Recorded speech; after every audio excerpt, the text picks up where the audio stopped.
If you have been reading the first chapter of Mark, you know that heretofore Jesus was baptized by John the Baptist, and as is typically seen and read in the Gospel of Mark, immediately the Spirit drove Jesus into the wilderness where Jesus was tempted by Satan.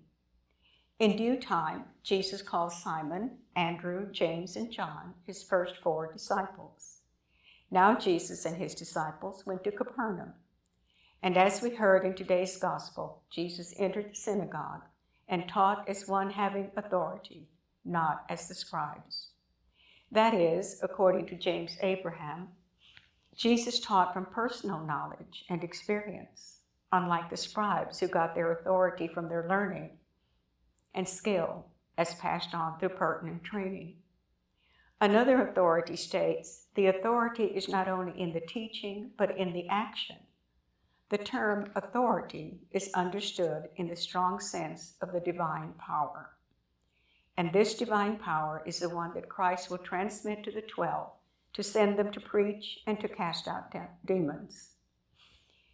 That Jesus entered the synagogue is important. He and his disciples, having been on open seas, now come to the synagogue, a familiar place, a place of security and tradition. Like Profelia Ortega, a Cuban theological scholar, states, Mark places the whole imaginable, religious and profane, private and public space together. It shows that Jesus' action is that of interest to the human being as a whole, in all dimensions of life. Christ's activity is not limited to the religious space, but rather enters into the sphere of friendship and goes out, direct, contacting the multitude, to those excluded and impoverished. That the teaching in the synagogue was central in the life of Jesus is common knowledge. The teachings in our churches should also be central in our life. And with careful planning, our architectural arrangements of worship, teaching, and social gathering spaces can readily reflect to others the importance of our teachings and beliefs. They can remind us and inform others that our lives revolve around the church and its teachings, the very core of what we profess and believe in our hearts. And now in the synagogue at Capernaum, the people were taught by one with authority, one who now brought new teaching, a teaching that not only informed, it transformed. The people now truly heard the word spoken by the word, and the promised new kingdom had arrived. The people may not have recognized Jesus for who he was, but the unclean spirit residing in the tormented man certainly knew who Jesus was. For the man, or rather the unclean spirit, addressed Jesus as Jesus of Nazareth, the Holy One of God.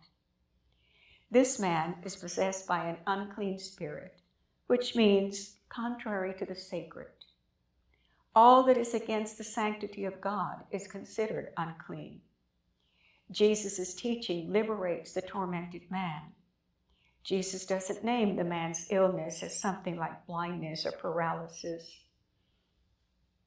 He simply says unclean.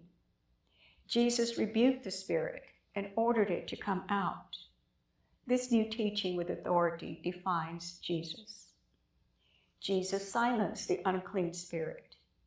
This is not the first time that Jesus encountered an unclean spirit, and it was not to be the first time Jesus ordered the spirit to be silent.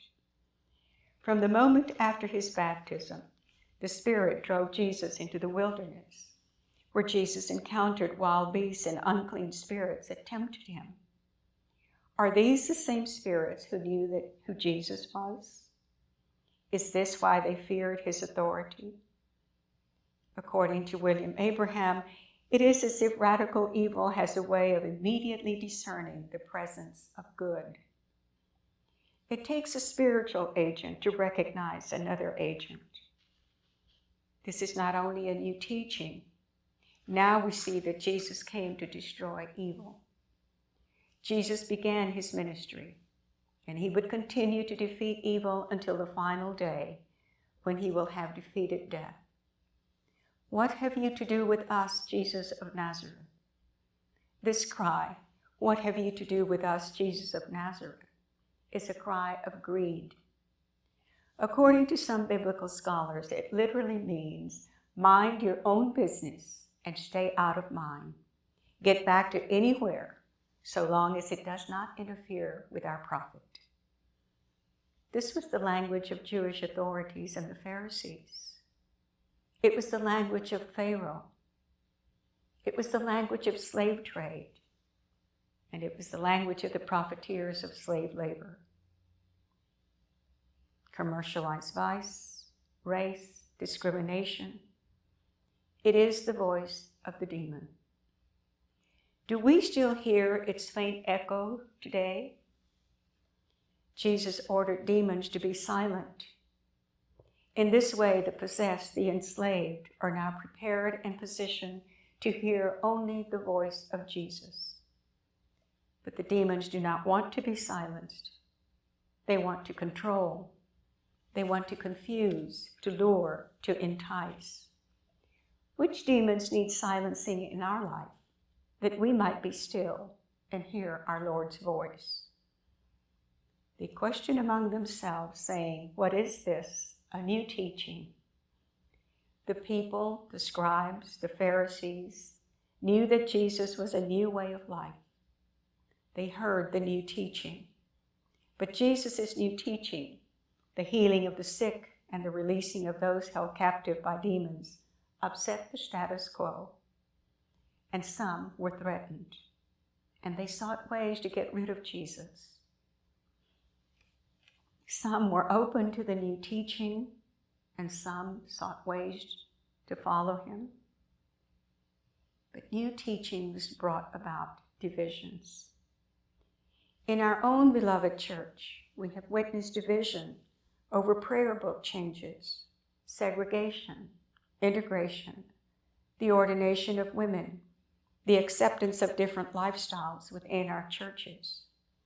Political and socioeconomic changes continue to divide. It divides us among ourselves. It divides us in our communities. For over 2,000 years, new teachings have either unified or divided us.